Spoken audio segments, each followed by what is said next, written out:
Oh, I'm sorry. Did I break your concentration? Somewhere between science and superstition.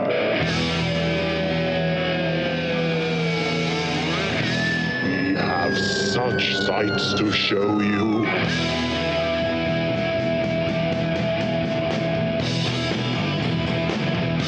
Strange Eons. Welcome to Strange Eons Radio. Sitting directly across from me is Eric Morgan. Hello. He's here in person. Nice squeak. Sitting right next to me is Vanessa. Hi. I'm also in person, but I'm not sick. I'm Kelly. Well, we're hopeful that Eric is no longer sick. Yes, Knock on He's wood. he's tested negative. Yeah. And I multiple could have times. told you already that he's always been negative for as You're- long as I've yeah. known him. Oh my god. Fuck everything. Oh, awful. Awful. Man, I had a weird thing happen to me on the way home, kind of rushing home. Listener, we're recording this on a weekday instead of our regular Sunday, so I have a day job, and I was rushing home to get here. And as I pulled off of my off-ramp, my exit, there was a nice, newer vehicle off to the side, and a man standing by it, waving, trying to get somebody to stop. And I was just like, oh, Okay. shit. All right, so I pull over really quick. He comes walking up to the window, and he gives me puts his hands together, and he kind of nods to me, and he says, "Thank you, my friend. Thank you. I am not here for regular. I am vacation. This is not my homeland." And I said, "What do you need?" He said, "I need gas. Oh. I need gasoline." And I was like, "Okay, do you have a can or something?" And he's like, "I give you my ring." And he pulled this gold ring off. And Oh I'm my looking God. at this, and I'm like, I'm not going to take your ring. He goes, "I just need the gasoline." I was like, "Well, do you have a can or something? How are you going to get the gasoline?" And he starts then handing me this gold chain. Oh my And god. he's like, "I give you this gold chain. I need gas to get to Canada." And Oh my god. at this point, I'm like, "Listen, I do not have time for this. I got a podcast I have to get to." That's right. Also, every time I've tried to be a good Samaritan has bit me in the ass. So I had, for whatever reason, I had a 20 on me. I never carry cash. And I said, "Look, man, I got $20. You can have this and good luck, but I really don't have time for this." And he was like, "Thank you, my friend. Thank you." And then I also have Q-tips in my car, and he saw them, and he's like, "May I have 3 of those?" Oh my god. I was like, yeah, go wild. And then he God bless, and I left. Now, the more I think about it, I am pretty pessimistic, Okay. and I don't generally give money out to the homeless people because I know where that money is going, all Sure. of that stuff. Yeah. And I started thinking about this, and I was like, I'm sure I have been scammed, but I don't understand this scam when you've got a nice car and And he's you're trying to give you gold. well, yes, Right. but who knows what this really was, Of right? course, yeah. But on top of it, that off ramp is, I don't know, 1 mile away from a gas station. Oh, Yeah. And I'm like, what? Why didn't you just start hoofing it, buddy? He probably doesn't know if he's not from here Well, in his story. he's pulled over in downtown Everett. I mean, I Oh. guess even I would have been able to go, well, somewhere around here is a gas station. Like a 4-lane giant inside the city road, definitely Yeah. has gas on it. So That's I crazy. don't know what it all meant. I may have just given $20 to a very sophisticated drug user. Sure. I don't know. That sounds so weird that I feel like it's not a scam because it's just too weird. That's how I felt Yeah, also, yeah. but I can't explain why he wouldn't just walk to get the gas that he needed. I can only think he was really confused and had literally no idea where he was and how the system worked. Like, I think about all the times I've been in a foreign country and I'm like, how do I get to point B? Sesame And Street. yeah, and people are like, there's like a subway literally 2 feet from you, and going, I didn't want to go in the hole in the ground because I didn't know where it would take me. Like, I can't read these Look, signs. I think that is a legitimate fear. Like, Yes. there's just, I wonder if you're driving around another country and I don't know. I really don't know, but that's very strange. Yeah, it's why I don't generally stop. And, and the thing was, I wasn't going to say, hey, hop into my vehicle and I'll take Mhm. you to get gas because I'm still pretty Yeah. pessimistic about anything like that. Yeah. But I don't. Yeah, I don't know. Very strange. Very, very weird. I was like, does he want you to like suck gas out of your Whoa. car and Boy, put that it was- into his car? That Wasn't sure where that was going to go. No. Why? It's not like that, guys. You know what it was? I gave him a 20. That's my good deed. Yeah. Or you're We'll see. Value for value is what I say. Okay. What's the value of the story, I guess, is what That's you right. get out of that. Well, What is he except I gonna do also with the gave him the money, Q-tips? so he. Oh, as he was walking away, he was, reaming out his ear. Oh, okay. So he was choosing it immediately. Wow. I just don't understand. That's the line I would never cross. Like, it's one thing to be on the side of the road asking somebody for help and money and gas, but to take their Q-tips is like a level of security in yourself that I do not possess.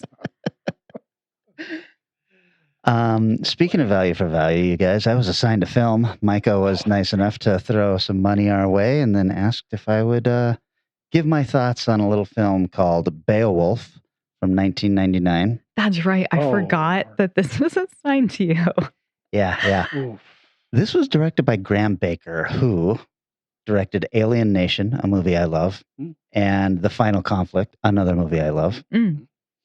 The writers were a couple of guys who never really went on to anything else of note. I think one of them wrote a Masters of the Universe episode, and the other one was a producer on that really horrible Dungeons and Dragons movie, Oh, jeez. and that was all they've done. Mm. This movie, you guys, stars Christopher Lambert as Billy Idol. Mhm. Okay. He's got short white hair in Okay. this, decked out all in leather. It also has Rona Mitra in. You familiar with her? Mm-mm. Very pretty, although she shares the credit with her spectacular cleavage, which is on display the entire film. I mean, it is the story of Beowulf. Right. So Yeah. All this you got to stuff. be on brand. For this, Rona, I say thank you for your cervix. Oh, God. So it is based on the Never. 8th century Saxon poem about the knight who battles an evil demon and its mother in a medieval castle. However, this movie is set in a post-apocalyptic future. Okay. I'm all right. Connecting the dots. I think I've caught it. I'll tell you something. It kind of actually works. Okay. I thought that it really would have worked with a few more bucks and better actors. But one of the things I dug up is that the producers promised a budget of $25 million, Whoa. but they made the film for $3.5 million, according to Christopher Ouch. Lambert. Whoa. And the film grossed $103,000. Oh. Ouch.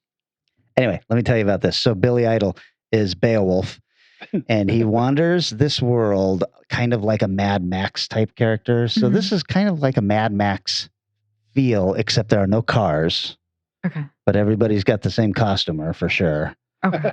And they're in kind of this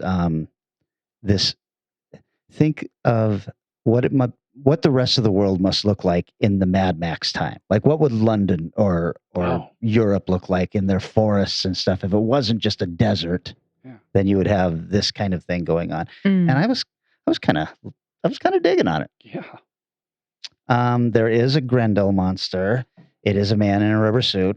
Beautiful. And to try to hide that, they have this really bad video effect that kind of shimmers over him so that you can't quite see him. And I think they're trying to tell you that, like, your eyes cannot comprehend the evil of Grendel.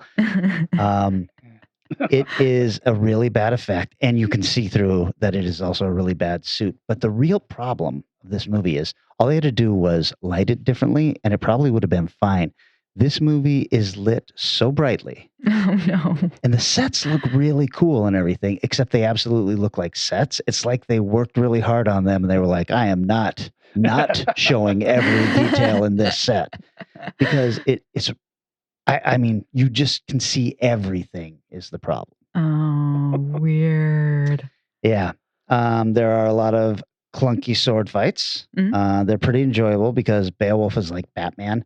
he has a gadget for every problem. Oh my god! And so it's kind of fun to watch him whip something else out that suddenly goes, and it's got a chain on it or something that takes him away.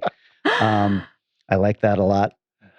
He is also a world-class aerial somersaulter.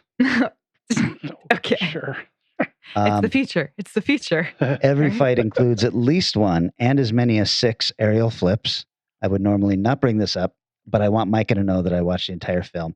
And I think not mentioning the somersaults would be a dead giveaway that I had not watched. I have one little bit of trivia on this. Christopher Lambert, Eric, he passed on the opportunity to return as Raiden in that second Mortal Kombat movie so he could be Beowulf. Wow. It's a real... Honestly, it's a wash. Yeah. This movie is actually way better than that Mortal Kombat Annihilation movie. And I'll also say this. I don't think this is the worst version of Beowulf. I really hate that Robert Zemeckis CGI movie. Yeah. Oh, I don't think I ended up seeing it. It's so hard to watch. Oh. Yeah, it's a waste of time. Yeah. Yeah. Almost. Yeah, a lot of people like that, and I just couldn't get into it. This was actually kind of fun. I don't remember. I didn't look up the Rotten Tomatoes, or I didn't write it down. It's probably got like a 30% or something like that. That sounds within the realm of possibility. That was just, it's one of those kind of annoying movies that you're like, oh, almost good. Damn. That's the hardest. Yeah. When you're like, if only you had just, like lit it a little different or had a different DP. And I don't know if Micah knows this. I've probably said this before, but I had a big man crush on Christopher Lambert after Highlander and Greystoke. I just fell in love with this weirdo actor. And I think that I may have seen this when it came out, but it did not leave much of an impression. And so, Micah, thank you for bringing this back to my attention. I will not be watching it again, but I appreciate the chance to give it a rewatch. I can tell you, I can confirm that he very much knew of your love. Oh. And that was exactly why he chose this for you. Well, that's nice. So, right. hey, if you guys feel like throwing money our way and requesting us, or one of us or all of us, to watch a movie, it is as easy as that. Go into our website and buying us a pizza or something. Mm-hmm. Even you, Mom, can ask us to watch a movie or a series. Don't let my mom know that though, because that's gonna get bad. Yeah. So, should I mention something I saw this week? Well, I would hope so. Okay. Yeah. I mean, I just don't know if we have room in the show after that. We always have room for our views of the week. So, I saw a movie in the theater. Oh.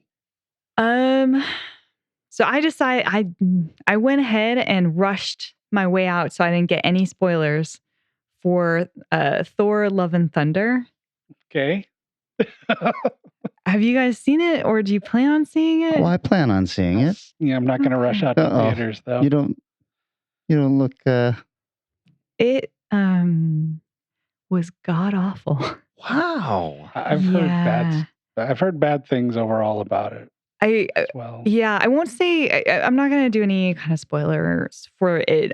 What I would say is the reason for me it wasn't working is because there isn't a lot of breathing room and it's very whiplashy in tone.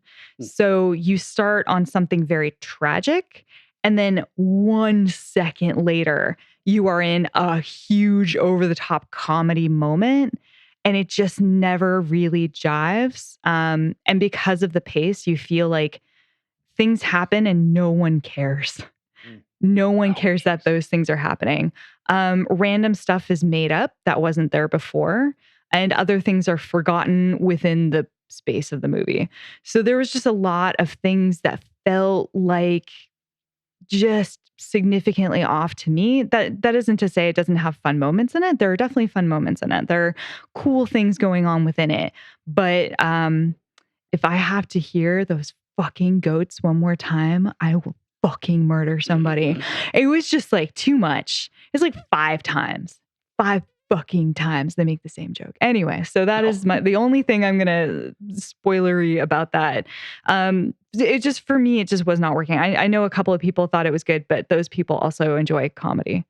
So I was about to Okay. ask. that is part of it. But I'm a huge fan of Taika Waititi. Yeah. Did you like So Ragnarok? I did. Okay. Yeah, I like that. I've watched, I think, all of his other movies, including Eagle versus Shark. So like I'm a fan of his. I just This one didn't do it for I you. don't think he landed this movie.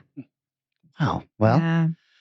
I will be seeing this because I You don't watch should. a You Thor should. movie for Taika. I watch it for Chris Hemsworth. You know what? Fair.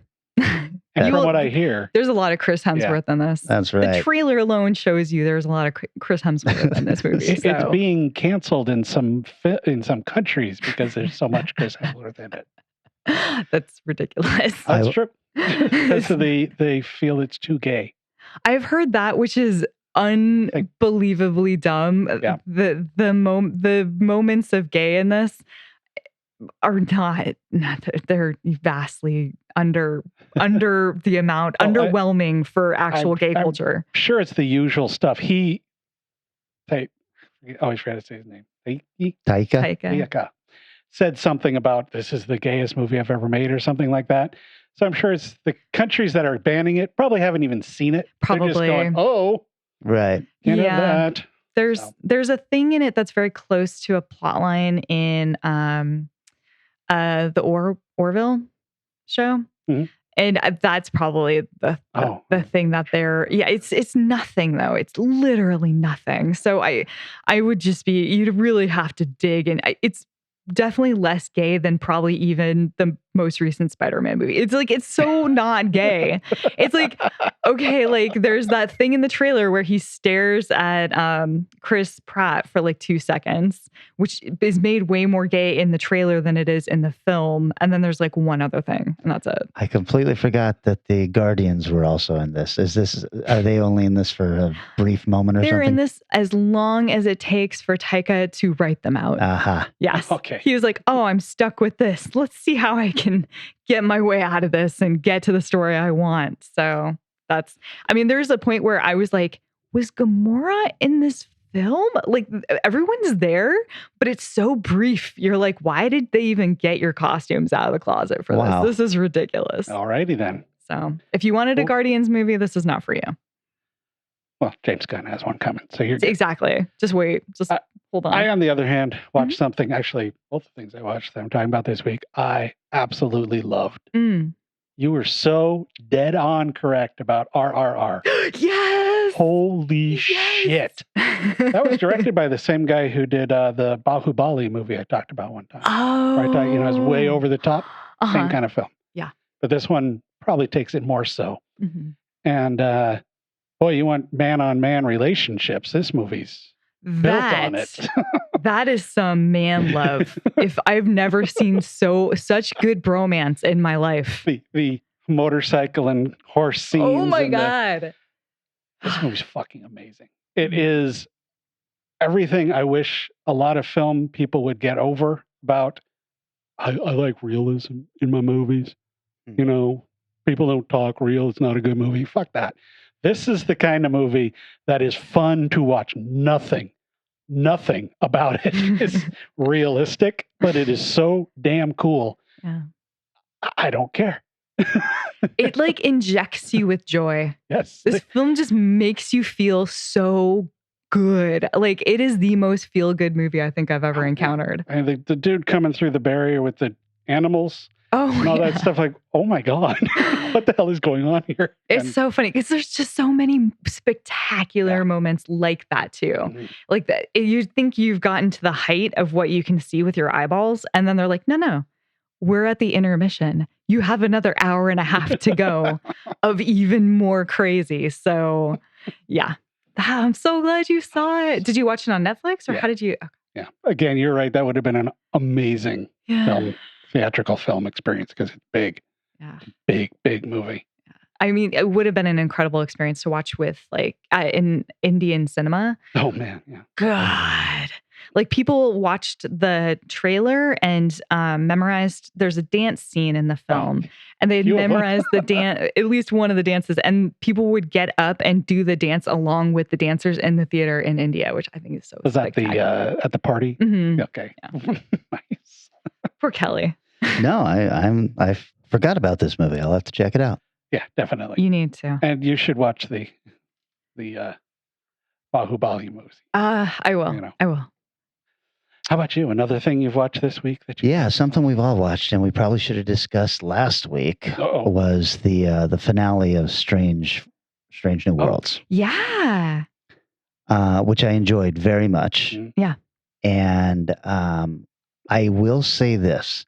So after that, I decided I had to go back and watch the original Star Trek episode, Balance of Terror, that yeah. this is that version of. Yeah, I need to Mhm. do that. Mhm. It's not a very good episode, but it made me really dislike our new Captain Kirk on Strange New oh, Worlds. That's Right. fair. He's awful. He's getting a lot of backlash. A lot. Well, even if they could have got his hair a little closer to what Kirk was Yeah. doing at the time, he just, Even a little lighter or blonder or something. It was really dark, I thought. it was very dark compared to William Shatner's, but also Shatner,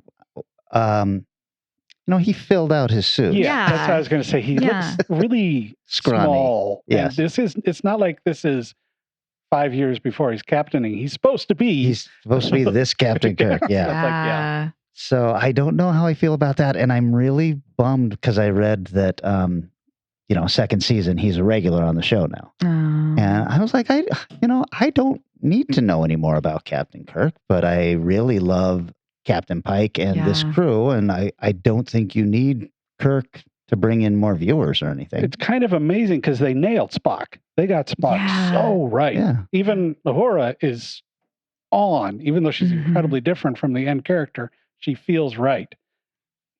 It's like, wow, man, you guys missed. Yeah.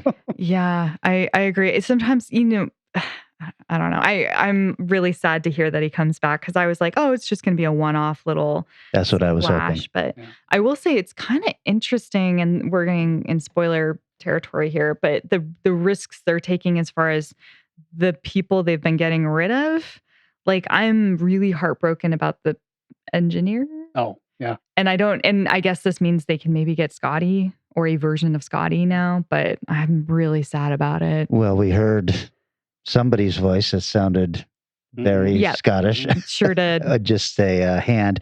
I guess they were talking, an interview with that actor, and he said they came to me with this character, and I knew from accepting the job that I don't survive the season. That Yeah. sucks. He's such a makes- good It character. makes sense though, because timeline wise and everything, you need.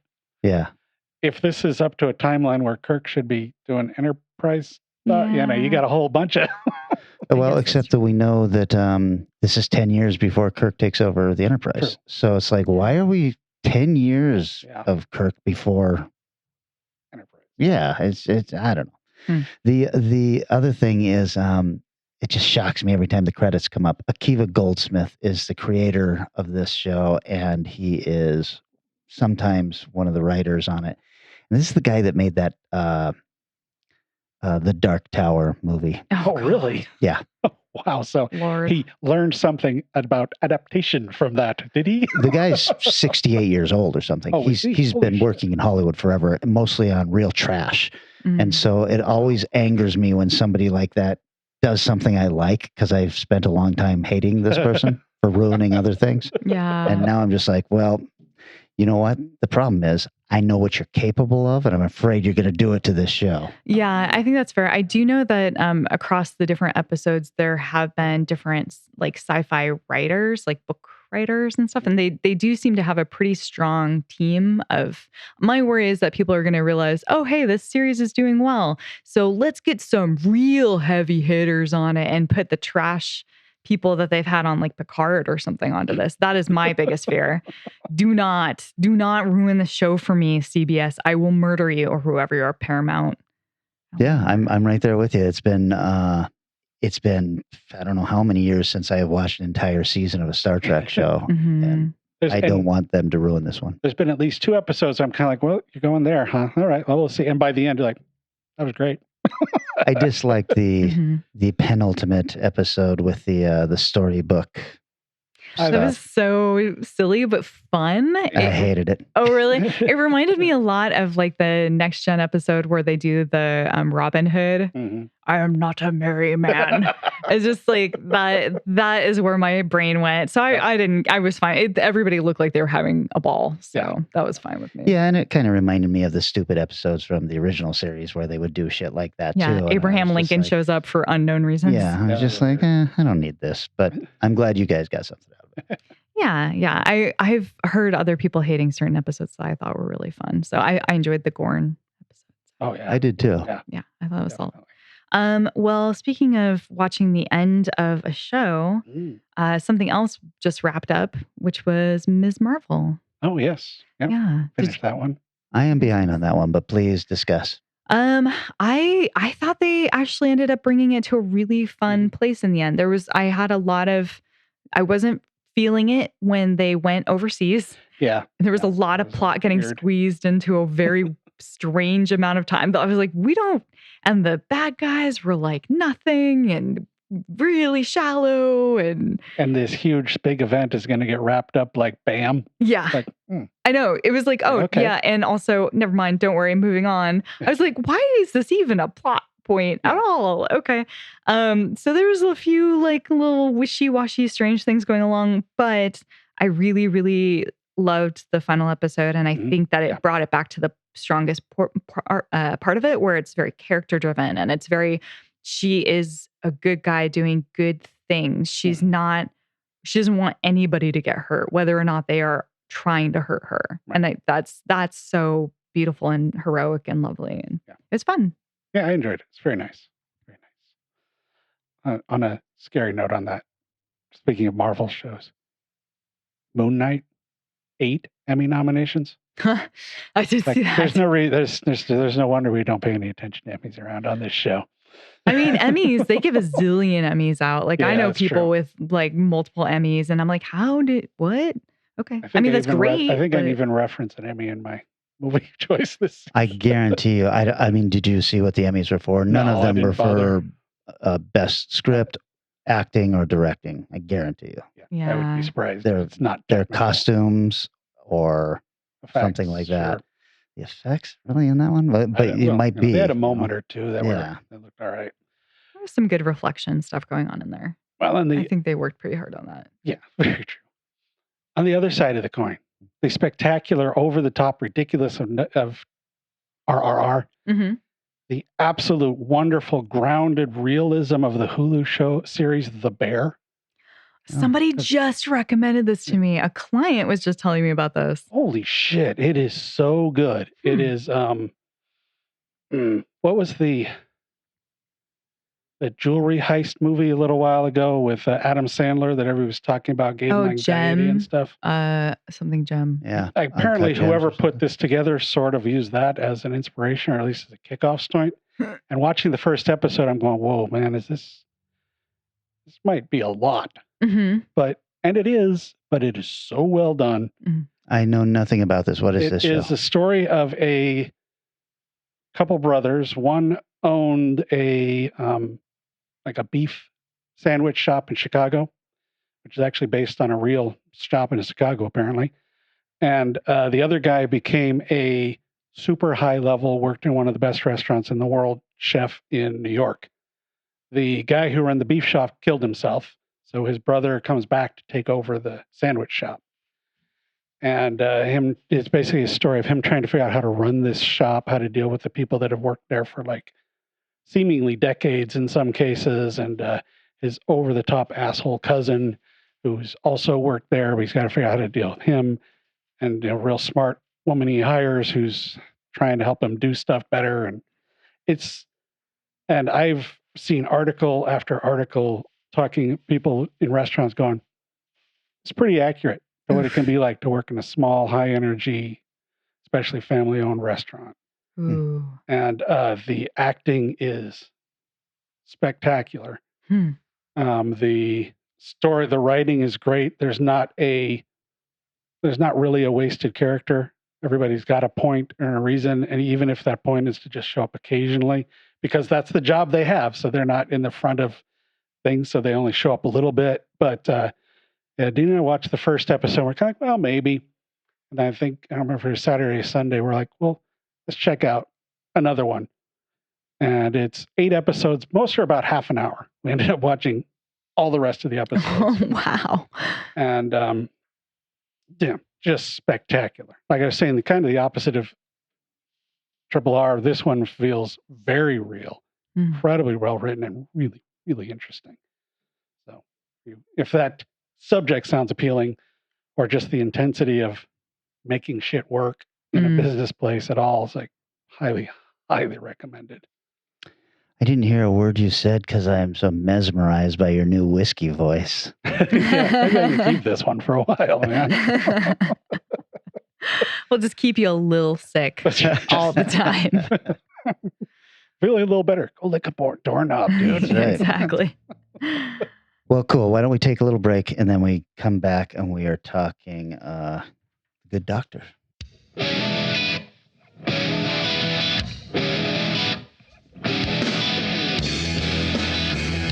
That's fine. For hanging that big old TV with just a little lean, you deserve a delicious Dr. Pepper. I do? Oh, yeah, and you're not the only one. Maybe you got the kids to school. But I was 20 minutes late. Oh, mama, parenting is hard. And your sweet thinks you're doing great. Did you finally use that exercise bike as a place to hang your sweaters? Or did you put up a positive quote that's only missing a few letters? So sweet, unique. Baby, there's nothing better. I bet you probably done something that deserves a Dr. Pepper. Find the perfect streaming package for your brand new smart TV. Yeah, we even saved a couple bucks. Actually, we're losing money. That's okay. I just passed this test that proves I'm not a bot. Not a bot, so hot. And you've done almost anything, baby. You want something that deserves a Dr. Pepper. The one you deserve.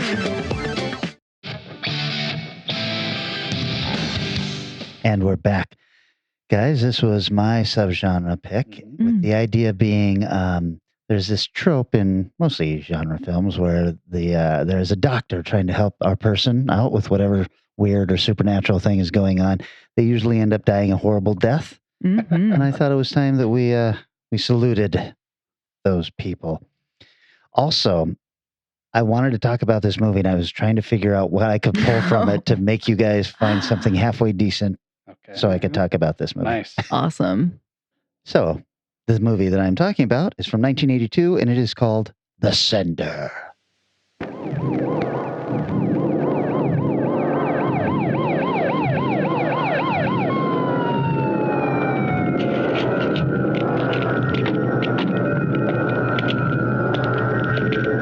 It's okay, it's all right. You're safe here. I'm a psychiatrist.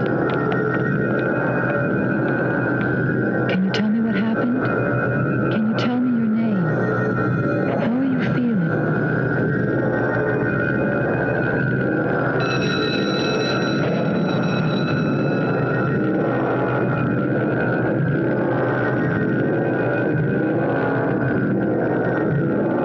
What's happening? Oh, I've got a bad feeling about this one. Is the doctor coming? Did you see his eyes? Hey, what are you doing? What's the matter? What are you afraid You of? can't go in there. Stop! Stop!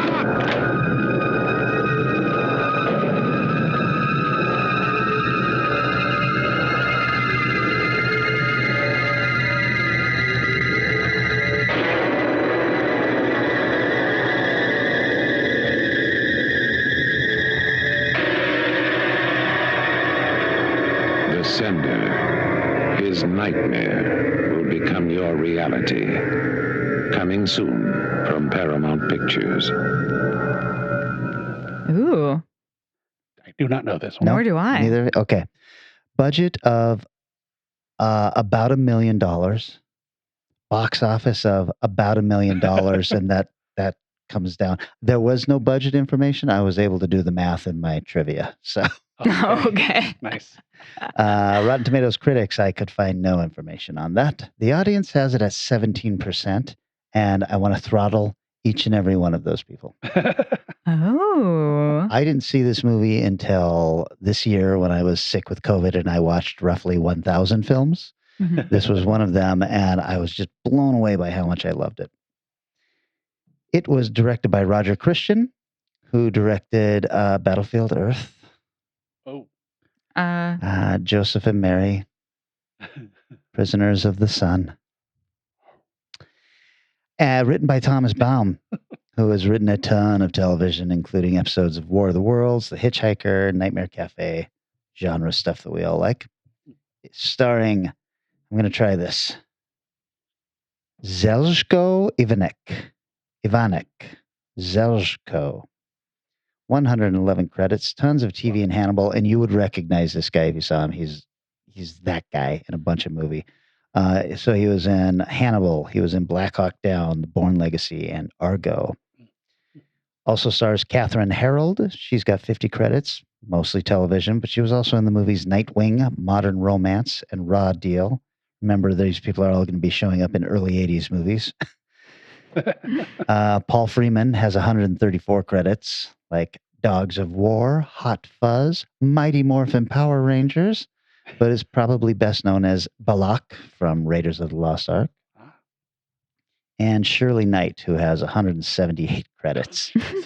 Endless Love, As Good as It Gets, and Paul Blart Mall Cop 1 and 2. Hey. Oh God. Mhm. Okay, so this movie is cool. It starts with this young man. He's kind of awakened from a trance or something, and he's on the side of a road with traffic whizzing past him and everything. And he's just got a weird look on him. He looks like, let's see, Zelzko. He looks like kind of a hardened Mark Hamill, kind of that look, but like he's had a rough couple of years. So what he does is he walks across that street right to this beach, and there's a lake there, and there's people sunbathing and all that stuff. And he starts picking up these big rocks, and he starts putting them in the pockets of his jacket, Oh no. slacks, and everything. And he just starts walking into the lake, and people are like swimming past him and stuff like this. And he's just getting lower and lower. And finally, a couple of them notice what's going on because he hits the water up to his head, and then he just continues down. And a couple of people start running in, and they grab him. He is pulled out, and he is taken to a nearby mental hospital. He is then told that he has, we find out that he has retrograde amnesia, which means that you lose your it's this thing that happens over a period of time. So you lose like immediate stuff first, but then as it goes on, you will just continue losing until you are, your only memories are your earliest memories. Wow. Oh my So God. it's a creepy, real thing. Ooh. So he's unable to remember his name or the details of his personal life, but he does think that he lives in a house within several miles there. And they asked about his parents, and he says something weird about like he has no father to speak of, but doesn't say anything about his mother. Mm. He's got no ID on him or anything like that. So they designate him John Doe number 83. And he is placed under the care of a psychiatrist, Dr. Gail Farmer. She is the good doctor in this. There are a number of doctors in this flick, but she seems to be the only one with any kind of sympathy for the patients there. So almost immediately, he makes an enemy of a fellow patient nicknamed the Messiah, who the Messiah starts screaming about how John Doe wants to behead him. And it's just a bizarre thing that he's doing, or is it? So we cut then to at her home, the doctor. It's late at night. She's asleep, and she hears a window being broken downstairs. So she she grabs her phone and she starts creeping down there, and she's called the police, and she's whispering to them. And she turns the corner, and she sees this John Doe guy is in her house. He has broken a window pane on her door and reached in and unlatched the door. And so she's telling the police, "There is a man in my house. I know who this man is. He has escaped from the mental facility and all this stuff." And so as she's watching, he takes a necklace from like her nightstand, steals this necklace. And then she loses sight of him, and the cops show up, of course, right after that. And no evidence of a break-in. The window she saw broken is whole, Hmm. and she's telling the cops, "Well, he stole my necklace." And she goes to where her necklace was, and it's right there. Ooh, creepy. So she calls the hospital and says, "You check on John Doe number 83 for me." And the guy's like, "All right," sleeping soundly in his bed. Ooh. She's like, okay. She probably too quickly starts to suspect there's something more than meets the eye. I think that in the case of anybody, if you're a logical person, you don't jump to a supernatural explanation, no matter Sure. what you've seen. Yeah. But she pretty quickly starts to think that there's something weird going on. But she's also starting to see weird things, and it's correlating only with his sleep period. She will have a weird vision of something happening, and she starts putting it together. So she makes the mistake of telling her boss, who is kind of an asshole doctor, that John maybe has some form of telepathy, where he sends the sender, where he sends his dreams into the minds of other people, and they're able to experience this kind of semi-corporeal hallucination. It's super lifelike, and it's almost touchable. Like there's a fragility to the hallucination, but it's definitely physically there. It's really, really interesting. Her boss, though, he's already angry that she seems to be getting too close to her patient, and without her knowing, he intends to start electroshock therapy on him. How do you think that's going to turn out, guys? Really good. Okay. That's the solution. Smooth. Well, Movie over. you guys would be very surprised with this movie. So meanwhile, Gail, the doctor, is starting to have this mysterious visitor at the hospital. She sees this older lady kind of standing around, and she starts getting suspicious of her. And every time she tries to talk to her, the lady disappears. She's unable to find her. But she does then corner her, and they have a discussion. And it seems pretty clear that this woman is John's mother. And she does tell her that she must release John for everyone's well-being.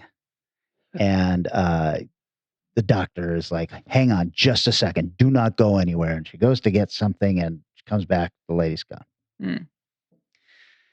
So anyway, John is being wheeled in for electroshock therapy. And this is really the showcase of the film. The entire reason to watch this movie is for the scene that is coming up. He is strapped to a gurney type thing, and he's got the stuff on his head and everything, and he is not happy about this, as you can imagine. And as soon as they throw the switch, he unconsciously sends this violent and destructive hallucinations toward everyone in the hospital. Staff, patients, everyone suddenly has this horrible thing, and it is shot so cool. It's almost like Matrix Bullet Time, but 17 years earlier, and it's this weird super slow motion stuff, so you can tell that this is all happening in an instant, and everybody's seeing like their worst thing. In fact, the Messiah sees John coming towards him to behead him. Gail, she's been thinking that he can do this anyway, so as soon as this thing hits, she kind of realizes what's going on. And she starts running down the hall to try to get to the place, to the room that they're in. My jaw is literally hanging open during this scene. I was just like, whoa, holy shit, this is amazing.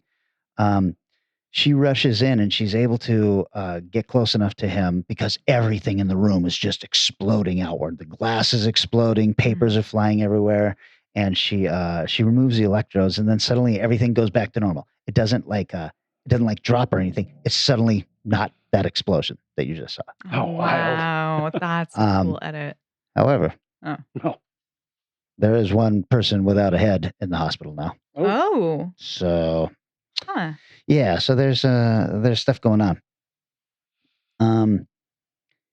It's this super cool shot of everyone, because all of this happened like within the course of maybe 10 seconds or something, and then it all just goes back to normal. And so everyone in the hospital is kind of like, what? Did something just happen?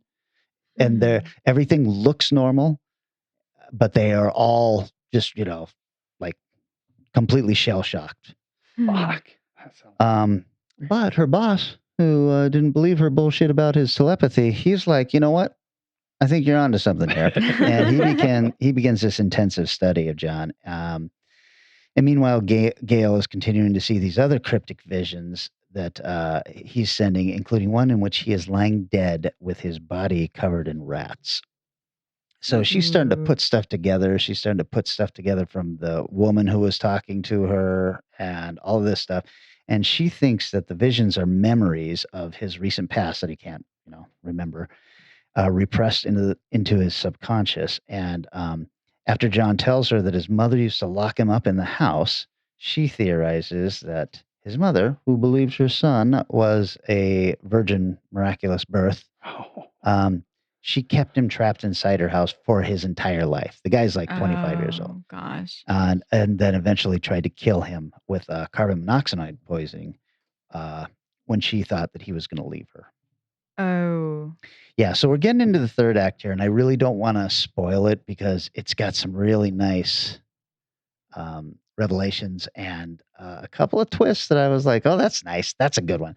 But Cool. I will just say that his power is growing. He can't control it, and he is starting to unconsciously send visions even while he is awake now. Ooh. So I really, really fucking love this movie. I remember seeing the VHS cover in the 80s, and I always passed by it because literally nobody ever said a word about it. It's not like they talked about it in Fangoria or anything like that. And I wish that I had been adventurous enough to pick this up and love it as a kid, because I was just angry at myself for waiting this long to see it. Some trivia. The writer, Baum, he based his story on his own experiences growing up with an agoraphobic and overly protective mother. Oh, good God. Yes. Oh, poor guy. This one's a little complicated. The script, first purchased by 20th Century Fox, who were hoping for a quasi follow-up to Brian De Palma's The Fury, Oh, sure. which was a box office hit about another youth with psychic powers and everything. But production floundered and was dumped before it got off the ground. It was almost immediately picked up by Paramount Pictures, who, after Friday the 13th and My Bloody Valentine, were looking for something else to tap the lucrative slasher film market. However, director Roger Christian didn't approach The Sender as a slasher horror in the slightest, remarking that he wanted to make a film that was more Bergman than Carpenter. Oh. And I think he really did. I think this would be an A24 film now, or at least be considered quiet horror. Wow. Thought this was very strange. You can tell that this movie is British. Exteriors were filmed in Georgia in the U.S., Okay. while interiors were filmed at Shepperton Studios in Surrey. And I was like, why was it so important for them to make it feel like it was in the States? Because you can tell it is not in the States. Wow. Huh. Due to Paramount Pictures' lukewarm reception toward the film's initial cut and poor test screenings, the film was only given a limited release theatrically by Paramount Pictures. It grossed $1,054,328 at the box office, less than its initial production budget. Oof. However, one of Christian's foreign agents had been touting the film, and it was selected to open for the Avoriaz Fantastic Film Festival in Avoriaz, France. Probably not around anymore, I guess. I think so. But it was well received by the audience there, and then championed by George Miller, director of Mad Max. Wow. That was when Paramount gave it an actual release. It was after George Miller said, "Come on, you guys, you're sitting on a blockbuster here. Or not. Can't be right all the time, George." Finally, just thought this was an odd piece of trivia. This is Quentin Tarantino's favorite horror movie of 1982. Wow. 1982. Okay. Well, that seems specific, but 1982, pretty banner year for horror films. That's true. So I don't know. The Sender. I had to buy this, but I think it's very well worth buying. Nice. Yeah, boy, your description, same thinking I'd have. I would have loved that as a teen. That was right up my horror alley as far as, damn, gotta watch this one. Yeah, that sounds so fun. So fun. Well, I will have to try and hunt that down. Well, so at first I was really excited about this topic, Kelly. Uh-oh. I was like, man, that sounds awesome. And so I came up with this huge spreadsheet of like all these incredible doctor films. And then I reread your message and I was like, oh, good doctor. Okay. Oh, okay. yes. And then every film on that list got knocked off. And then I tried to Google to find my way to an answer because if you don't just have one, it's a really tough thing to figure. And there's 100 lists about evil doctors. And even when you specify good doctor, does not work. I had the exact same problem. I'm like, no, I said good. It's Good. in my description. Good. Yeah, exactly. Like not evil, good. Oh my God. It was so frustrating. And then I was trying to look up evil doctors where there's a good doctor that fights the evil doctor. And then I was like, kept finding nurses. And so this was a hard one for me. And so I don't know if my film stretches the bounds a little bit because it's kind of starring the main characters. Anyway, so I went with Killing of a Sacred Deer. We don't have to worry about nothing. 'Cause we got the fire, and we're burning one hell of a something. They're gonna see us from outer space. Yeah, I'm really sorry about Bod. It's nothing serious. No, it is. Like we're the stars of the human race. Where did you two go? When the lights started out, they don't know what they heard. Strike the match, play it loud, giving love to the world. How did his father die? A surgeon never kills a patient. An anesthesiologist can kill a patient, but a surgeon never can. 'Cause we got the fire. Don't be scared, Mom. Yeah, we You'll got see. the fire. You won't be able to move either. But you'll get used to Let it. it burn, burn, burn. Where is she? What did you do to her? Let it burn, burn, burn, burn. We're gonna let it burn, burn, burn. I don't understand why I should have to pay the price.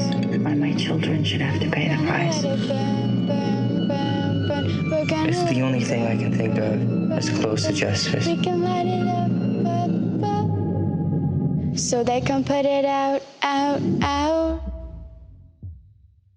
Have either of Oh you? my. Yeah. I have not seen this. Okay. Very curious to hear your take on this film. Yeah. So, I've seen the poster for a long time, and it was one of those that I had been meaning to watch just for years and years. And so it was a great opportunity to go ahead and knock that out of the ballpark because it was between this and a Russian movie that the trailer did not look very good.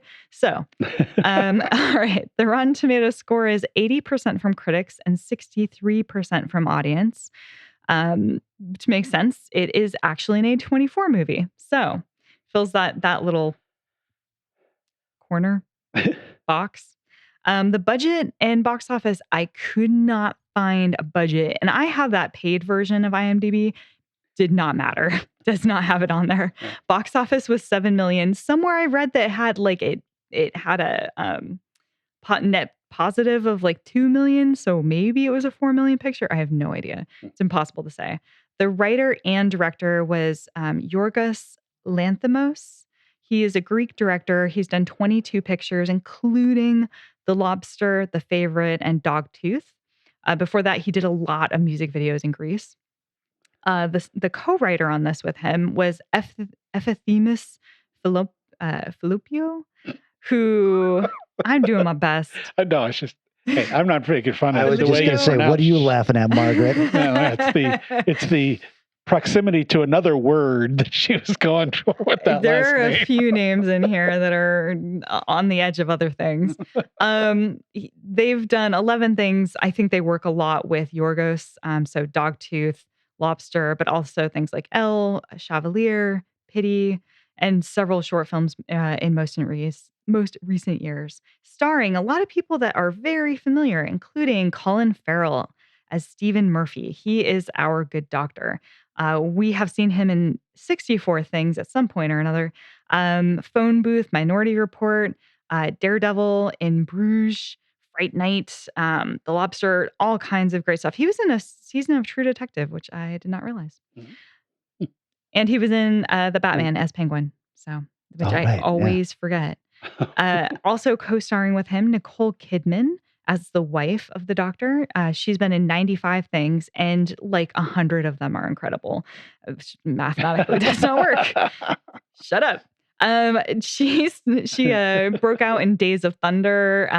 She was in Far and Away, which is the first thing I saw her in. Practical Magic, Eyes Wide Shut, Moulin Rouge, The Others, Cold Mountain, Aquaman, The Northman, and recently a lot of miniseries on TV. So Big Little Lies, which is an ongoing series, but also The Undoing, Nine Perfect Strangers. And she was the first wife to escape Tom Cruise. So that's exciting. She's got that going for her. Fafhrey Cassidy as Kim Murphy, the daughter. She'd been in 21 things. Mr. Selfridge series was sort of where we'd probably have seen her more recently from. Tomorrowland. She was a small role in Vox Lux. And she's got 4 films coming up out of post-production. So I think she's about to be a bigger thing than she's been so far. Sonny Soljic as the son. He's been in 15 things, but I remember him from the poster of Mid-90s, where he plays the kid in Mid-90s. He was also in House with the Clock on Its Walls and Christmas Chronicles Part 2. Barry Cogan. Now, this was a breakout role for Barry. He plays Martin in this, kind of the creepy person. He's been in 37 things, but he is the guy who was in Eternals as Druig. We also saw him as unseen Arkham prisoner, aka the Joker, in the Batman movie. He's been in Dunkirk, American Animals, and the Chernobyl TV series. Definitely very, very recognizable face, and has become pretty big in very recent years. Bill Camp is also in this as Matthew Williams, the anesthesiologist. How do you say this? The guy who makes you numb and fall asleep. Anesthesiologist. Thank you. I'm just going to have you say it every time. He's been in 75 things. Very recognizable. He was in Birdman, Compliance, Joker, Queen's Gambit. He played the janitor. Just been in a ton of stuff. And then weirdly, I was like, this face of this Martin's mom is very familiar. And then she turned in just the right light. And I was like, that is Alicia Silverstone. And it is. Yeah, she's been in 73 things. Started off in Aerosmith music videos, then Clueless, Batman and Robin, Blast from the Past, Excess Baggage, and has actually been working pretty much the whole time since. We just have not seen her in much. So yeah, Alicia was in it. This movie is intense. This is an intense film. Shocking. An independent A24 slow-boiled horror thriller. Weird. So we begin with Stephen Murphy, a heart surgeon, is just finishing work on a patient. He has a brief, boring conversation with his friend, an anesthesiologist. Hey, nice. And they talk about watches. Stephen says he's grown tired of his watch. Stephen then meets up with a young man named Martin at a local diner. You're not really clear on what their relationship is with each other. It seems like the kid really looks up to Stephen, and he gifts him with a watch that was probably the watch he was wearing a moment ago that he got bored with. He says he picked it out just for him, though, so it's hard to say for sure. But it looks like he's really taking this kid under his wing, and he pays for his food. He's trying to give him advice. He's like, oh, if you're going to start riding a motorcycle, you got to wear a helmet. And he's like, okay. Everyone's talking in this really monotone, non-emotional voice all the way through. And this is the thing that is a little strange to wrap your head around when the movie begins, but by the end, it just feels normal. But I will say, like, from the get-go, you're like, why is everyone talking like they're at a table reading? So you just kind of have to sit with it. And no one's talking about necessarily anything important, and everything they are talking about is a little bit weird. So, for example, we see shortly after Martin's invited over to Stephen's home, and he's talking with his 2 kids, and they're talking about like puberty and growing arm hair, and the daughter's like, I just started my period, and it's just like everyone's just saying it like very normal, and it's just very, very odd. So anyway, we also get to have a really fun sex scene that's also in that same deadpan manner where the wife, aka Nicole Kidman, It plays along with Stephen's fetish, where she pretends that she has had anesthesia and she cannot move. And then he does stuff around her. So that's fun. I don't like that being a fetish of an anesthesiologist. Well, he's the surgeon. Oh, still. No, I know. that doesn't help. I'm uncomfortable with this. Yeah. I was too. I think you're meant to be. Yeah. I think that's very much part of the whole thing is like there's this strange thing about not being able to move your body throughout this film. So he shares with Anna, his wife, that Martin's father had died in a car accident 10 years before. And he actually had Martin as a patient for a short time. But it's weird because when he introduces Martin to his anesthesiologist friend, he gives him a different backstory. So Stephen is constantly doing these weird little lies where he's taking information that you've seen in a previous scene and rewrapping it for the next. But it's really subtle and it doesn't seem like he has ill intention with it. It just seems like he doesn't want to take responsibility or like face something. But since Martin's father has passed, he's been really trying to help this kid out. So as a thank you for inviting him over to his house, Stephen asks for, Martin asks Stephen to come to his. He wants him to hang out with his mom, who's now raising him on his own.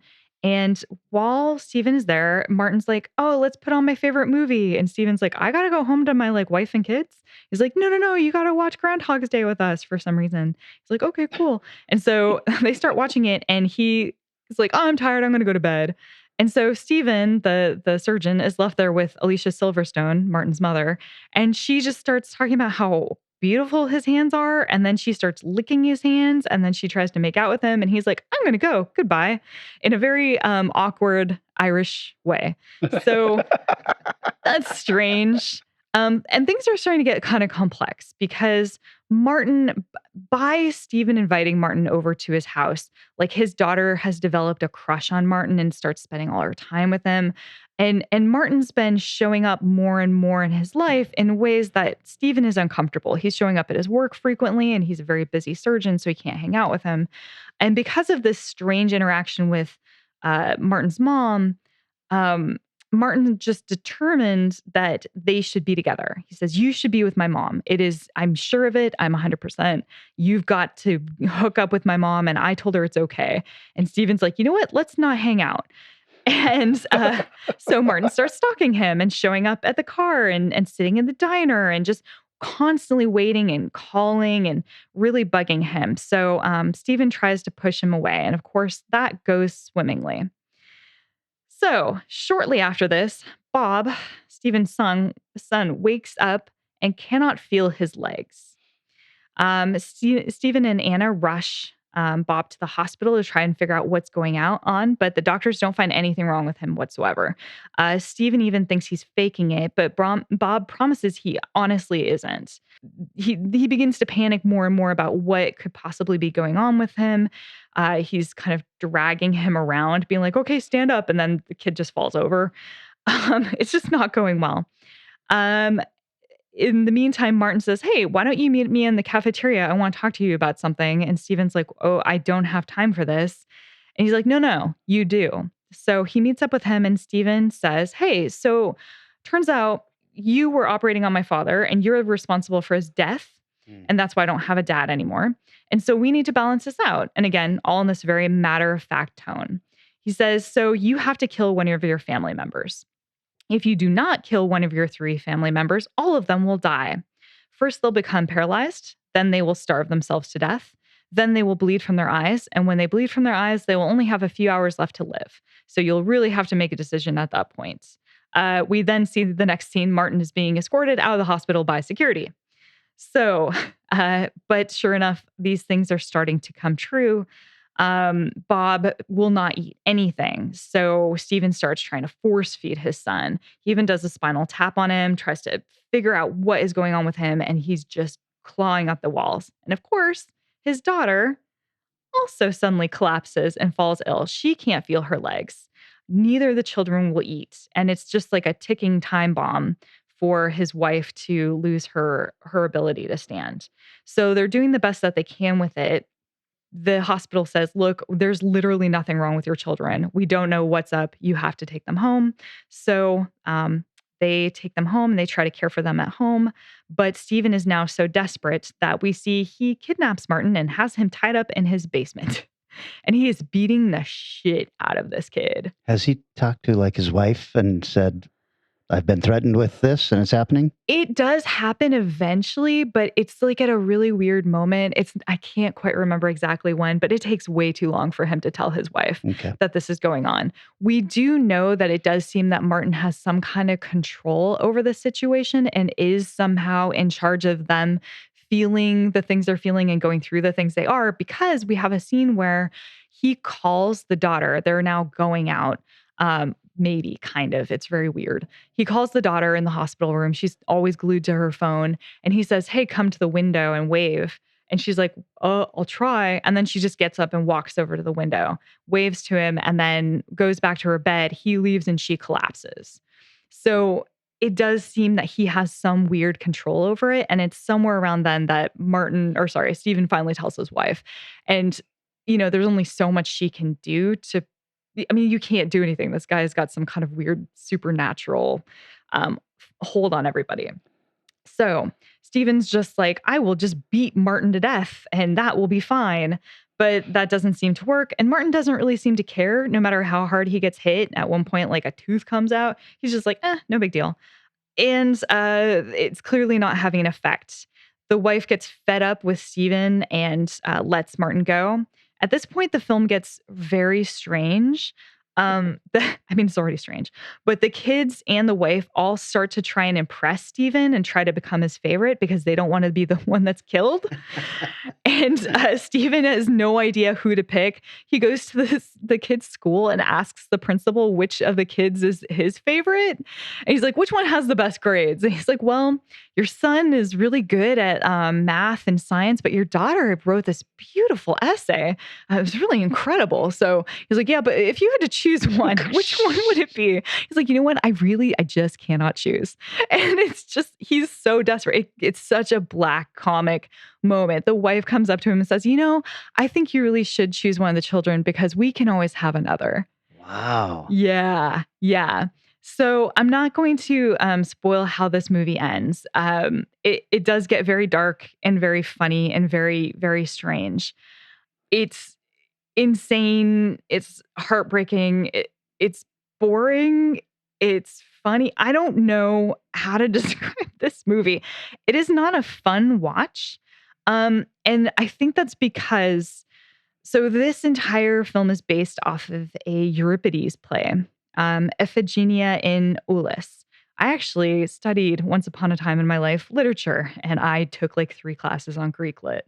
Nice. And I will say it is definitely has Greek play vibes all the way through. The drama, the music, like there's no emotions being given by the people, and it feels like there's that kind of chorus line of explaining what's happening constantly. But then the music comes on in and tells you, oh, this is strange. Oh, this is horrible. Oh, this is sweet. The music is the one telling you what is happening emotionally through the whole thing. And everything feels so dramatic and like unfair and having to choose impossible choices in these extremes that it definitely replicates that. I didn't mind the flat talking. I will say Nicole Kidman had the hardest time with it because she got the most emotional out of everybody. She just sounded like a normal mom. And I kept being like, Nicole, bring it down a bit. I mean, she wasn't doing anything crazy, but she's like, would you like some food? I was like, ooh, you went way too high on that, man. No. Yeah, you're like, you gotta kill that down a little bit. The inappropriateness of what they're talking about all the time is strange. There's a lot of jerking off throughout the film, which I never super enjoy, frankly. I guess this is deep for people. I'm a big fan of it myself, but ever since I saw, was it Happiness or whatever? I cannot. Yeah, that movie ruined it for me. I can't enjoy this in a film. I don't know. It had some really crazy scenes that were intense to watch, but fascinating. So there's a spaghetti scene that's pretty well known where he meets up with Martin before Martin goes to school at one point. And so for breakfast, Martin's having this giant bowl of spaghetti and he's like twirling it bigger and bigger and bigger around his fork. And as he eats it, the spaghetti sauce is getting like all over his face and that sort of off orangey color. It's not like globs, it's like just stains. And it's really like weird. There's a lot of odd moments of, people because they're dragging themselves everywhere. The daughter has really fucked up knees at one point. I don't know. This film is emotionally intense. I can't say it ended and I felt like, man, I'm glad I watched that. It just felt like, man, I watched that. So that's my thoughts on this movie. You got a lot more out of that film than I did, man. I was could taking not notes stand though. that movie. If I wasn't paying as close attention as I was, I think I would have hated it. I mean, because I was like, well, maybe I've missed something. I'm gonna watch The Favorite because that's his big Oscar-nominated one. God, same shit, same exact style of dialogue. Yep. Same whole bunch of people not giving a shit about anything that's going on in their life. I'm like, yeah, you know what? And neither do I. Yeah, I mean, I think in some ways this is very similar to The Lobster. I just said I'm not even going to watch that The one. Lobster is probably the most watchable of the movies, but it's not. It also has a lot of weird Greek feeling to it. Like, obviously, this guy is from Greece, and he's using source material from around his life to inflect into this. Probably studied the crap out of this stuff over and over again, and found interesting ways of inserting it. But I tried to watch Dogtooth, and I bailed. So I don't know. I don't think this guy's for me necessarily, but that's the A24 thing. It's like some of this is like, oh my God, my life has changed. And other stuff is like, what the fuck and why? So Lamb, not for me. This, I don't know. I'm not, my life isn't worse, I guess. So trivia. No. Exactly. Fun music, at least, how they play with that. Trivia. So in the film, it is mentioned that Kim has an A+ for her essay on the play Iphigenia, which is what this whole film is based on. Colin Farrell admitted that he felt nauseous after reading the script. The heart surgery scene at the opening of the film was real. It was actually filmed. They filmed it during a real operation and of somebody who had a quadruple bypass surgery. And Colin Farrell was there in attendance for some reason. Damn. I don't know why, because he never once is actually in a shot of doing it. Like you see the close up of the heart surgery, and then you see him as a single taking off gloves and throwing them in the trash. There's nothing more than that. So I'm like, this is a level of commitment to the role that was unnecessary.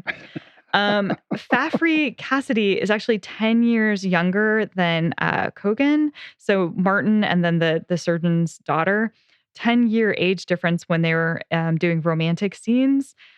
She was 14 and he was 24 when filming. I find that gross. Design of scenes were often drawn from Award Hopper's paintings. I don't know who that was. Edward Hopper. Oh, maybe that's what it was. Edward. Yes, my autocorrect even now would like to fix that for me. Alicia Silverstone and Nicole Kidman both wanted to be part of the project because they liked the director and quote unquote begged him to cast them. I don't know. I cannot say that that's necessarily true, but the whole thing was shot in Cincinnati and it premiered in Cannes, was nominated for the Palme d'Or, and won Best Screenplay. It also won Sitges that year. So that's my movie. Can I ask a spoilery question? Sure. Does the kid have powers? I mean, they never tell you. Who knows? Question mark. He's there, and then it does. I mean, yeah, I guess once there is a conclusion that would indicate that the thing he told them was true. Okay. The weird part is you'd think of the three of us and my like of Tchaikovsky and all these weird art wanker films that I enjoy a lot. But this one the emotional investment the actors put in is what I got out of it. Yeah. And they didn't put anything into it. The story, I mean, I could imagine reading that script and having a reaction like he did to reading it, because I'm sure he didn't read it like, well, this is an interesting script. I'm going to go forward with the lines and read everything like this. I'm sure he actually read it in his head, like Yeah. the people going through this shit were actually going through this shit. Yeah. Where you're watching the movie and going, nobody here seems to give a shit about what's happening to. Oh no, wait, no. I guess they sort of gave a shit for a moment. Yep. It just, there's a lot of horrible stuff. Favorite's got a lot of that too, where there's a lot of horrible stuff going on, and nobody really seems to care. Yeah. So I'm going, okay, I'm with you. I think that's that director's style, and I think you're right. Definitely. It is hard to be the person who cares when it is so flat. It's so flat. You have to really put a lot of yourself into it, and you don't really want to as an audience member because it's so gross and strange and intense that you don't want to be the person who's like, yeah, I'm going to forcefully insert myself into this situation that the actors are not supplying me with. It makes for a very uncomfortable watch, which I think is what he loves to do. Again, which should feed into what. Yeah. I mean, if somebody could, this is a real artsy movie, it's going to disturb the hell out of you. It's like, oh, really? Let's check it out. Yeah. Oh, and so I don't know. I just, it's weird. Interesting. I'm so glad you saw it because it's really great to get your take on it for sure. Yeah, I would. Kelly, I don't think you need to necessarily put this on. Watch the trailer, and that is the movie as far as the emotional level. It's all right in that trailer. Well, I know that for whatever reason I was like not interested, but the story you were telling I was like, oh, I had no idea that it had psychic powers and all this. So. Right. But again, Maybe. imagine that's all deadpan and subtle. Right. Yeah. So I guess I will pass. Yeah. I mean, by all means, if you like Greek mythology, then it might be interesting. You can kind of try to compare and contrast. Generally, part of when you think of Greek tragedy is the horrible, gut-wrenching emotions people are going through. You know, like the mother screaming and clawing after her kid gets hit by the telephone pole. Right, you know, that's like you think Greek tragedy, you think, oh my God, but the story is definitely Greek tragedy. Yeah. There's no doubt about it. If people had acted on the level of, what is the name of that movie with the telephone pole? If they Hereditary. If they had acted on that level, it might have been a film on that level. But yeah. And so, well, okay, we'll go with mine then. 1988, The Dreaming. An island holds a dark and terrible secret. Where you found them is the Isle of the Dead. And it's been the Isle of the Dead for thousands of years. So stop messing around with the bones of my ancestors. They're dead! And that's what you'll be if you keep meddling!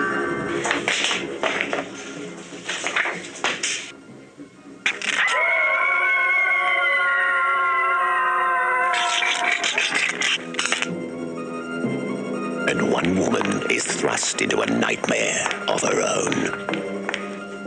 I know what I saw.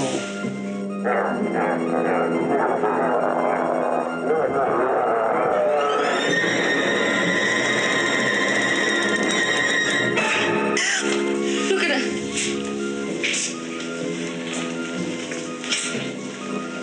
There's a gash.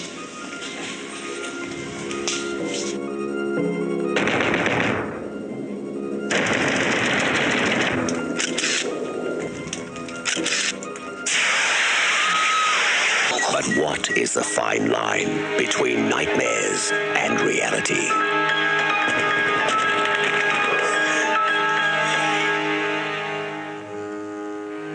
Between myth and truth.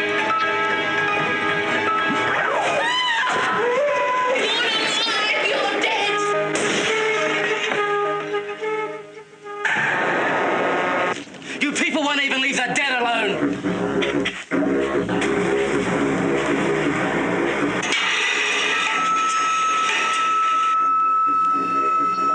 It's all part of a twilight world called The Dreaming. It has just begun. Anybody here is holding up? No. Okay. It sounds familiar, but that doesn't mean anything. There's an aspect of it you might like a lot or hate a lot. All depends on how you want to look at it. Okay. This is another one from All the Haunts BRs. After doing the same thing you did on Google, where I'm like, everything I look for is giving me evil doctors. Ugh. I've put together a list of all the movies I have that I haven't watched with notes saying, well, this is a subject matter in it. And this one had doctor next to it. So I'll check it out. Oh, it's a good doctor. I won. Yahtzee. So I was like, I'll watch this one. It's not listed on our Rotten Tomatoes at all that I could find. So it made 2.2 million in Australia in 1988. So I don't know.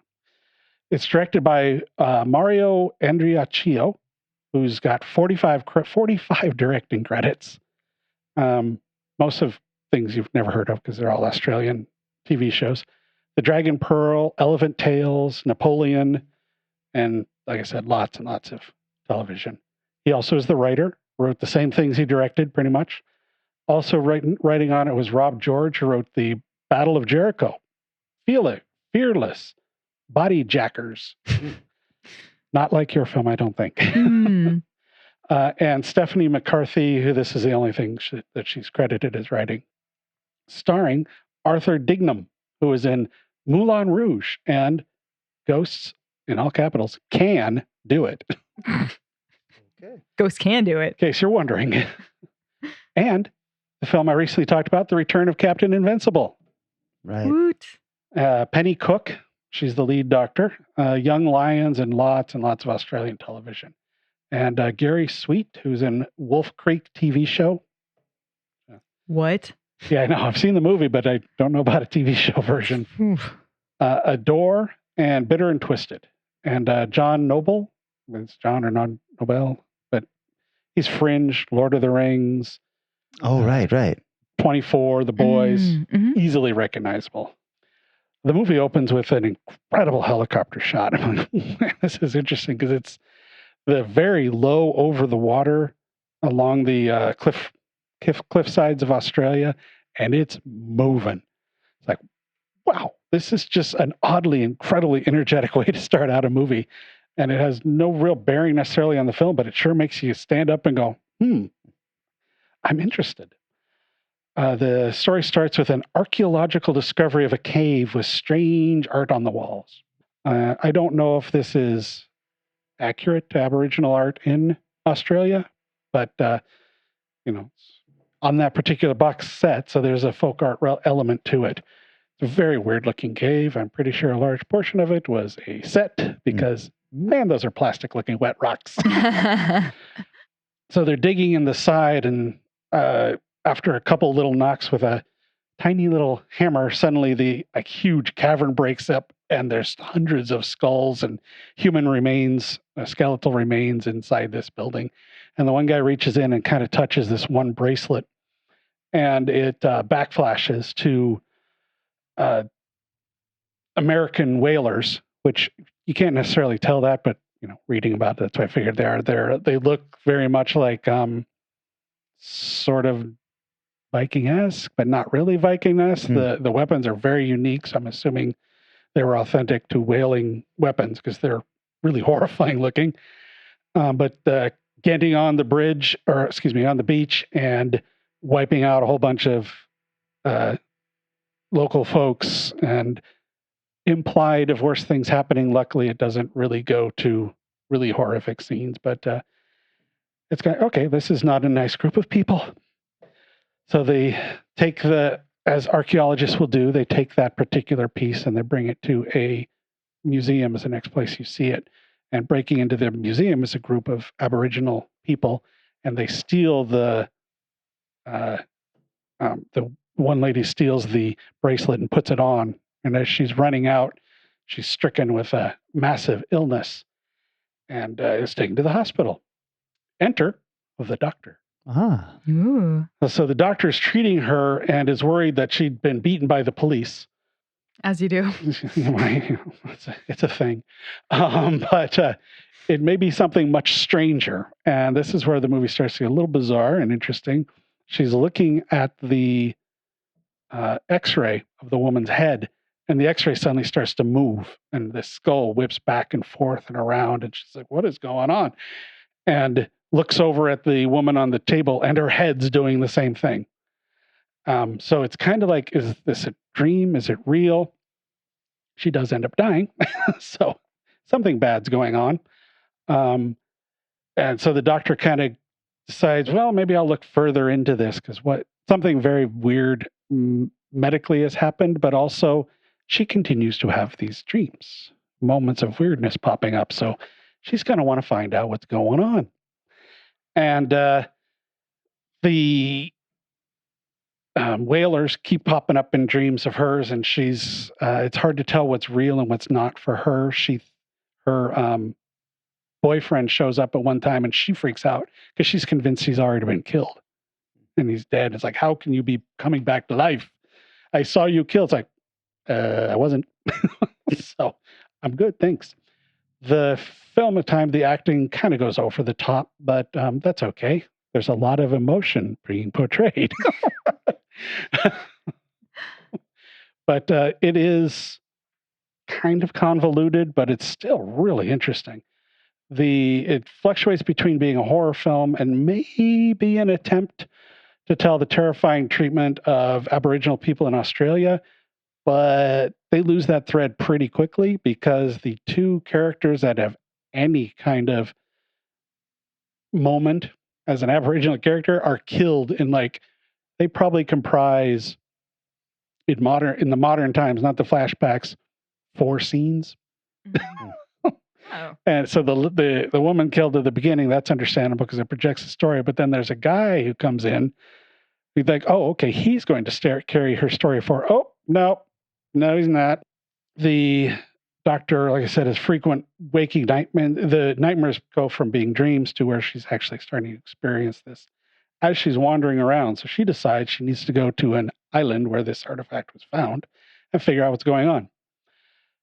She goes to the city of Innsmouth. Oh, okay. Weird. It's where she Never heard of it. Yeah, well, but she rents a hotel room there and then a boat to go out to the island. I think it's Kangaroo Island, is the real name. Yeah. And where this stuff actually did happen. For some reason, her father lives on this island. Oh. There's a moment or two in the story I'm going, is her father on the island or is he near the town she's visiting? I'm not entirely certain, but her dad's a dick. So, it doesn't really matter. So from there, she starts to investigate further and the dreams become more intense.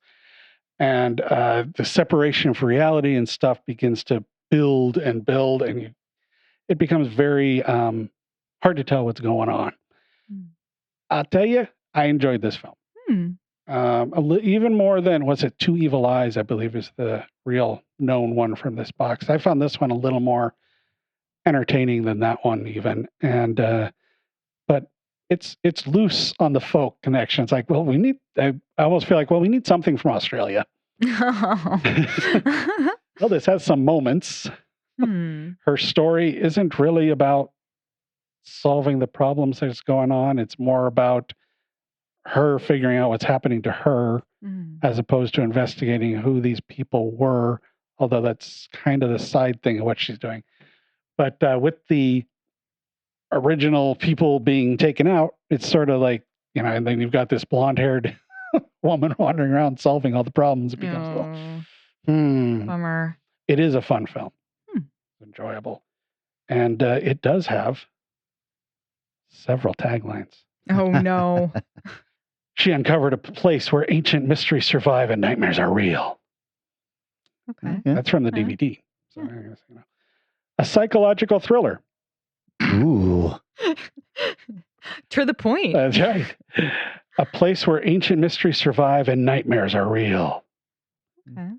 A psychological thriller. A place where ancient mysteries survive and nightmares are real. Wow. Just mash them together. If one doesn't work, then... A burial ground is unearthed. A girl dies. An ancient curse lives on. Are they dreams or nightmares? Nightmares or premonitions? That's too many. Yeah. They could have... That's like 3. Yes. Side note, there have only been 5 Australian productions that have awarded an international Emmy. Told you it was going to come up. One was Captain Jono, directed by the director of this film. At times, it feels like Mario was determined to make a copy of The Fog. Ooh. It is very reminiscent of The Fog in the storyline. If you've got water-based killers from the past involved in something trying to correct or be involved with nightmares that were committed. So they're showing up. What is it? Unanswered justice from the past. Slaughters crying out for retribution. It's there. There's even a scene where her boyfriend's in a rowboat and a giant boat comes right up next to him and takes out the boat he's on. A giant galleon-sized ship. That looks familiar. The Mario director Mario replaced the film's original director Craig because he'd done 2 films back to back and was absolutely exhausted. But they decided they're going to leave over creative differences. It's like, I think you just didn't give a shit about. It's like, whatever, I'm out. It was nominated for Australian Film Institute Award for Best Achievement in Editing, or Sirish Aya. It is well constructed. In the editing, it's well constructed because the lines between dream and reality are muddied. It does a nice job of being a little different, especially at moments like that skull thing and the X-ray is just fantastic. The producer said the movie's originally screenplay reminded him of The Fog. In the dreaming on-camera interview with the producer, he said, "I liked it immediately because it reminded me of The Fog." Wow, jeez. The coastal town sort of back and forth, jump between present and past. The movie's co-story writer, director, Terry Jennings, director of other things, said, "I've never seen the finished film, and I'm not starting now, so I don't know how it turned out." Oh, whoa. So he was a little bitter about something there. The film was made on the Kangaroo Islands, which features a lot of the well-known, if you've seen movies shot in Australia, you've probably seen like Seal Bay and Admiral's Arch, because they show up a lot. Kangaroo Island does have a genuine history of being visited by whaling men who often kidnapped women and took them with them off the island.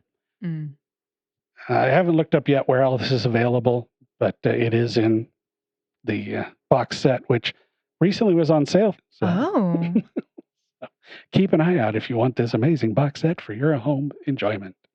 If I remember correctly, Innsmouth is mentioned in The Fog, right? As the town or Innsmouth Bay or something like that. It's Antonio Bay, but you mean like further away? Yeah, it's at the beginning of The Fog. She's talking about the locations and the weather and stuff. Yeah, I think you're right.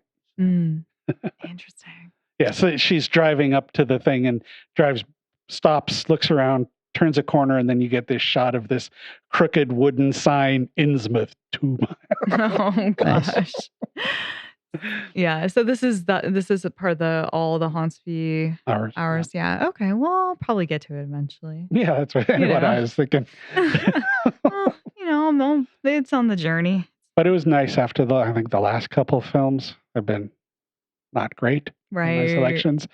I'm like, man, I hope I enjoy this one. And it's not necessarily a great movie. I could see somebody watching going, what the hell's wrong with you? But I enjoyed it. It was interesting. Boy, it was definitely the end of the 80s.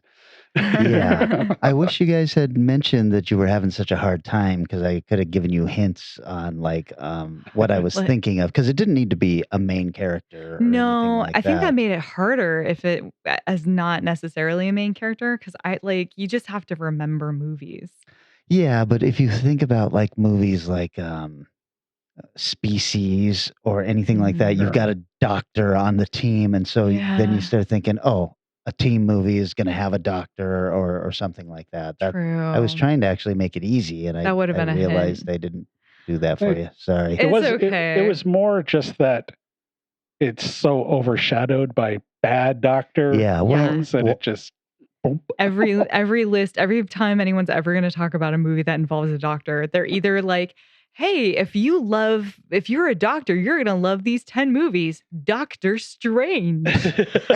Dr. Giggles. Yeah, seriously. Or the scariest doctor movies, top 10. Well, I don't think we've done Mad Scientist, but we haven't done Bad Doctors, right? Maybe we need to do Bad Doctors at some point. Let's give it a little beat. We can circle our way back.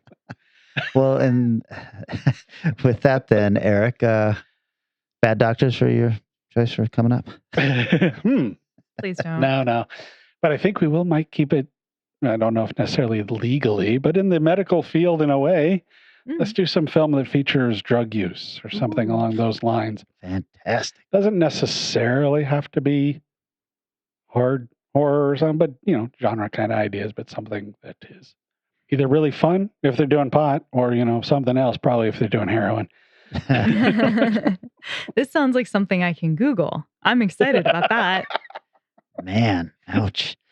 I am excited as well. So I hope everybody at home is listening and is excited. And speaking of everybody at home, thank you guys for participating in the Value for Value model, for liking and sharing posts, reposting when an episode drops. We really, really appreciate it. We've neglected our YouTube love for a little bit. Mention that because our YouTube views are starting to be more prevalent, even on the ones we're not. Our faces don't appear, but Real Badger and I'll get the other guy who shows up a lot. And thank you for always. I know I always going to see a thumbs up from YouTube Real Badger. Oh, nice. Nice. Thanks, Real Badger. Okay, well, how about we take off? Okay. We reconvene in 1 week, and we talk about drugs. Yeah. Sounds good. Transportation and other considerations for Strange Eons Radio, produced by Pan Am Airlines. When you think of traveling, think of Pan Am. You can't beat the experience. Guests of Strange Eons Radio stay at Econo Lodge Everett. It's an easy stop on the road, if you know what we mean. Strange Eons Radio is recorded live in front of a studio audience. If you enjoyed this episode, please consider leaving us a positive review on your favorite podcast app. Sit, Ubu, sit. No, why? It's not like that, guys.